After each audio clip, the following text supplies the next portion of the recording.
রাকিব এবং নাসিরের নেতৃত্বে একটি চমৎকার সুন্দর স্বচ্ছ এবং মানুষের কাছে অহংকার করে বলার মতো একটি ছাত্র সংগঠনে পরিণত হয়েছে বলে আমি বিশ্বাস করি। ঢাকা মহানগরের বিভিন্ন প্রত্যন্ত অঞ্চলে সেই তীব্র দুঃশাসনের মধ্যে, সেই পুলিশি শাসনের মধ্যে, গোয়েন্দাদের জালের ভিতরেও জাতীয়তাবাদী ছাত্র দলের ছেলেমেয়েরা তারা যেভাবে এখানে কাজ করেছেন, নেতৃত্ব দিয়েছেন, বিশেষ করে রাকিব এবং নাসিরের নেতৃত্বে যে অনেক জাল বিছালে পড়েও কেউ কেউ যে সেই জাল ছিন্ন করতে পারে, সেই দৃষ্টান্ত সেদিন আমরা দেখেছি।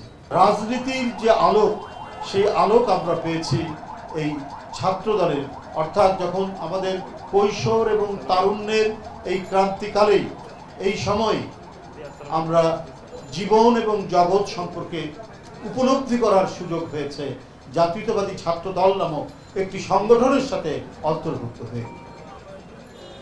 বন্ধুরা, আজকে যার সুস্থতা কামনায় এই দোয়া মাহফিলের আয়োজন করা হয়েছে, সে ছাত্র জীবন থেকে আমার সহকর্মী। বয়সে ছোট হলেও যখন ছাত্র রাজনীতি আমরা করছি, তখনও সে হয়তো আরো তখন নিচের ক্লাসে পড়ে, আমরা সিনিয়র, কিন্তু এরশাদ বিরোধী আন্দোলন, ছাত্র আন্দোলনে তাকে আমরা পেয়েছি। অত্যন্ত বিনয়ী এবং মৃদুভাষী রফিকুল আলম বকুল FH হলের যেদিন প্যানেল পরিচিতি হয়, সেদিনও সে খুব মৃদু ভাষায় কথা বলত, বক্তৃতা করতে জোরালো ভাষায়।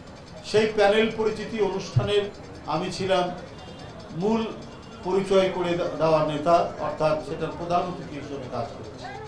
এই ছাত্র রাজনীতির স্বীকৃতি সে পায় সাধারণ ছাত্রদের মধ্যে থেকে। FH হলের VP আশফাক এবং বকুল যখন নির্বাচিত হয়, সেই প্যানেল পরিচিতি করিয়েছিলাম আমি, এবং যেটি পথ বেয়ে আজকে রফিকুল আলম বকুল বিএনপির ছাত্র বিষয়ক সম্পাদক এবং আশফাক ঢাকা জেলার প্রেসিডেন্ট। সেই বকুলকে আমরা চিনি, জানি, এবং হৃদয়ের যে মিথস্ক্রিয়া, এই ইন্টারাকশন তখন থেকেই আমি দেখে আসছি। প্রাণ সসের মাখামাখি টেস্ট নুডলসকে করে তোলে আরো ইয়ামি, আরো জোস। প্রাণ সসের বস। আজকে বাংলাদেশের তরুণ সমাজের প্রতিনিধিত্বকারী একটি শক্তিশালী সংগঠনকে সে অভিভাবকত্ব দান করছে। সে তাদেরকে নিয়ে তাদের কর্মকাণ্ড বিভিন্ন বিষয়ে সে তার পরামর্শ দিয়ে যাচ্ছে, এবং আমি গর্বের সাথে বলতে পারি যে রফিকুল আলম বকুলের তার যে রফিকুল ইসলাম বকুলের তার যে মানে পরামর্শদাতা হিসাবে, ছাত্র দলের সে একজন অভিভাবক হিসাবে এই যেভাবে সে গড়ে তুলেছে, সেই ক্ষেত্রে জাতীয়তাবাদী ছাত্র দল রাকিব এবং নাসিরের নেতৃত্বে একটি চমৎকার সুন্দর স্বচ্ছ এবং মানুষের কাছে অহংকার করে বলার মতো একটি ছাত্র সংগঠনে পরিণত হয়েছে বলে আমি বিশ্বাস করি।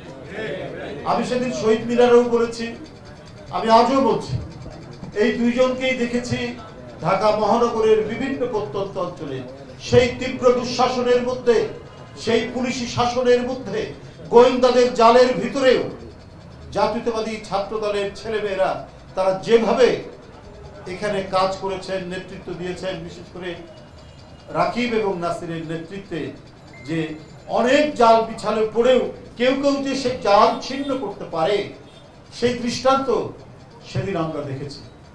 সুতরাং সামনে হয়তো আরো অনেক বাধা আসতে পারে, সামনে হয়তো নানা ধরনের আমাদের চক্রান্ত এবং ষড়যন্ত্রের গভীর খাত তৈরি হতে পারে, কিন্তু আমার বিশ্বাস সেই খাত হাত ধরে পার করে দেওয়ার মতো তারুণ্যের শক্তি নিহিত আছে জাতীয়তাবাদী ছাত্র দলের মধ্যে। আমরা 16 বছরের সংগ্রাম এবং এর আগে এরশাদের সময় 9 বছরের সংগ্রামের সম্মিলিত ঐতিহ্যের ধারক তো জাতীয়তাবাদী ছাত্র দল। শুধুমাত্র জুলাই আগস্টের ধারক তো তারা নয়, জুলাই আগস্টের প্রতিনিধিত্বকারী নয়, জুলাই আগস্টে এটি চূড়ান্ত পর্যায়ে উঠেছে, কিন্তু তার আগের যে ভিত্তি রচিত হয়েছে 16 বছরে দেশনেত্রী বেগম খালেদা জিয়ার, তার যে একটি আকুল প্রেরণাদায়ক নেতৃত্বে গণতন্ত্র ফেরানোর অঙ্গীকারে উদ্বুদ্ধ ছিল তো এই জাতীয়তাবাদী ছাত্র। সেই জাতীয়তাবাদী ছাত্রদল জুলাই আগস্টে একটি প্রাণ উৎসর্গীকৃত ছাত্র সংগঠনে পরিণত হয়েছে।